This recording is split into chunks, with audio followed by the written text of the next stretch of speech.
राधे राधे बंधुओं, बहुत स्वागत है आपका ज्योतिष धर्म चैनल पर। बंधुओं, इस वीडियो में हम आपको बताएंगे मीन राशि और लग्न वालों के लिए दिसंबर माह कैसा रहेगा। साथ ही आपके शुभ और अशुभ दिन पर चर्चा करेंगे और बताएंगे वो खास उपाय जिनको करके आप इस महीने उत्तम फल प्राप्त कर सकते हैं। यदि मीन राशि वालों के ग्रह गोचर की स्थिति देखी जाए तो इस तरह से उनकी कुंडली दिसंबर माह में सामने आती है। राहु पूरे महीने देवगुरु बृहस्पति की राशि में संचरण करेंगे। गुरु आपके द्वितीय भाव में अपनी मित्र राशि में संचरण करेंगे। केतु आपके सप्तम भाव में पूरे महीने संचरण करेंगे। शुक्र आपके पूरे महीने लगभग 25 दिसंबर तक यहीं पर अष्टम भाव में संचरण करेंगे। सूर्य और मंगल विक्रम योग बना करके यहाँ पर आपके भाग्य भाव में संचरण करेंगे।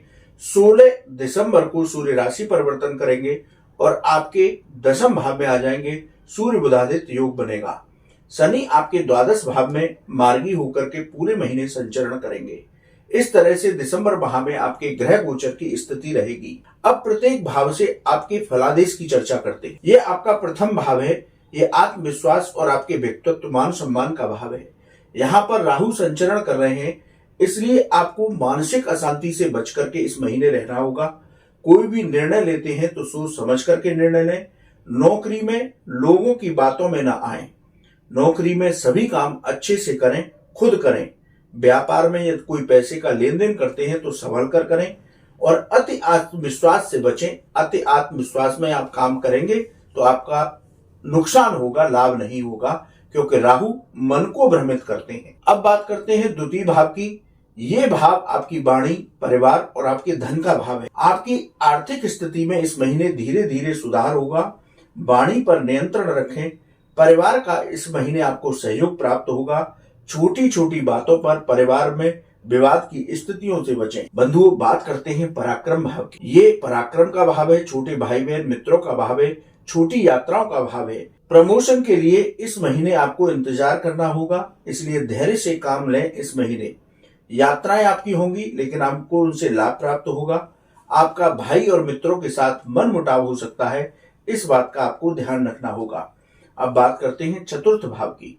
चतुर्थ भाव माता का भाव है, प्रॉपर्टी का भाव है, वाहन का भाव है। तो यहाँ कमीशन से जुड़े हुए जो लोग काम करते हैं उनको लाभ प्राप्त होगा। प्रॉपर्टी के मामले में आप कोई जल्दबाजी ना करें। माता के स्वास्थ्य में सुधार होगा, तो माता के स्वास्थ्य की चिंता करने की आवश्यकता नहीं है।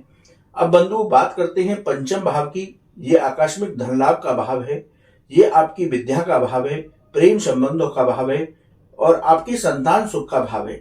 इस बात की चर्चा करें तो यहाँ पर राहु का दृष्टि संबंध आपके पंचम भाव से है, तो स्टॉक मार्केट में कोई भी निर्णय जल्दबाजी में न करें। शेयर बाजार में सोच समझ करके निवेश करें। प्रेम संबंधों में आपके मतभेद हो सकते हैं, इससे बचने का प्रयास करें।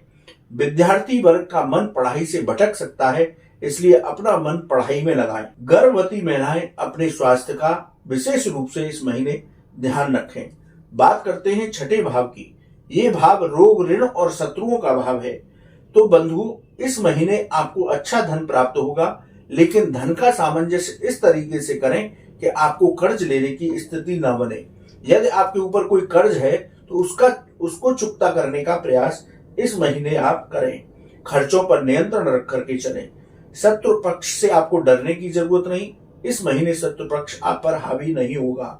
आपको कफ से संबंधित और नेत्रों से संबंधित, आंखों से संबंधित बीमारियां परेशान कर सकती। बात करते हैं सप्तम भाव की। सप्तम भाव आपके जीवन साथी का, व्यापार और व्यापारिक साझेदारियों का भाव है। तो जीवन साथी के साथ आप इस महीने सामंजस्य बना करके चलें। व्यापार में कोई भी निर्णय जल्दबाजी में न लें। व्यापार में पैसे का लेन देन सावधानी पूर्वक करें। व्यापार में साझेदारी करने से इस महीने बचने का प्रयास करें। बंधुओं, बात करते हैं अष्टम भाव की। अष्टम भाव आकस्मिक घटनाओं का भाव है। रिसर्च और विदेश संबंधी मामलों का भाव है। विदेश संबंधी मामलों में तेजी आएगी। विदेश से धन लाभ प्राप्त होगा। जो लोग रिसर्च से जुड़े हुए हैं उनको भी लाभ प्राप्त होगा। बंधुओं, बात करते हैं नवम भाव की। नवम भाव में सूर्य मंगल विक्रम योग बना रहे हैं। 16 दिसंबर के बाद सूर्य राशि परिवर्तन करेंगे और आपके दशम भाव में चले जाएंगे।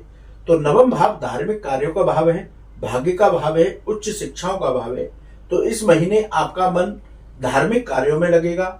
ध्यान करने से आपके मन को शांति प्राप्त होगी उच्च शिक्षा से जो लोग जुड़े हुए हैं उनको सफलता मिलेगी। आपका मेहनत का इस महीने आपको पूरा फल प्राप्त होगा। बंधुओं, बात करते हैं दसम भाव की, तो नौकरी में यदि कोई परिवर्तन करना चाहते हैं तो सोच समझ के करें। व्यापार में आपको धीरे धीरे सफलताएं प्राप्त होंगी। पिता के साथ संबंध मधुर रहेंगे। नौकरी में विशेष रूप से आप ध्यान रखें, सारे काम स्वयं करें, किसी दूसरे के ऊपर आश्रित ना हो, नहीं तो आपके साथ कोई षड्यंत्र हो सकता है। अब बात करते हैं एकादश भाव यानी कि लाभ भाव। आय से अधिक आपके पास खर्चे बने रहेंगे, इसलिए धन लाभ तो होगा, लेकिन अपने खर्चों को बहुत अच्छी तरीके से करें, जिससे कि व्यर्थ के खर्च आपके बचे रहे। अपने धन का समन्वय अच्छे से करें, नहीं तो आपके ऊपर कर्ज की स्थिति बन सकती है। व्यर्थ के खर्चों से पूरे महीने बच करके मीन राशि वालों को रहना होगा। बात करते हैं द्वादश भाव की। ये व्यय भाव है। यहाँ शनिदेव पूरे महीने संचरण करेंगे, इसलिए विदेश संबंधी मामलों में तो आपको सफलता मिलेगी। कोर्ट कचहरी का कोई विवाद है तो उसमें सावधानी बरतें और व्यर्थ के खर्चों पर नियंत्रण रखें, तो दिसंबर माह मीन राशि और लग्न वालों के लिए उत्तम होगा।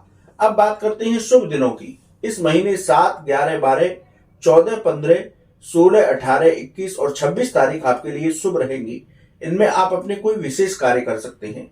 वहीं अशुभ दिनों की चर्चा की जाए तो 9, 10, 18, 19, 26, 27, 28 ये आपके अशुभ दिन रहेंगे। इनमें संभल करके काम करें, वाहन सावधानी से चलाएं, किसी से वाद विवाद ना करें।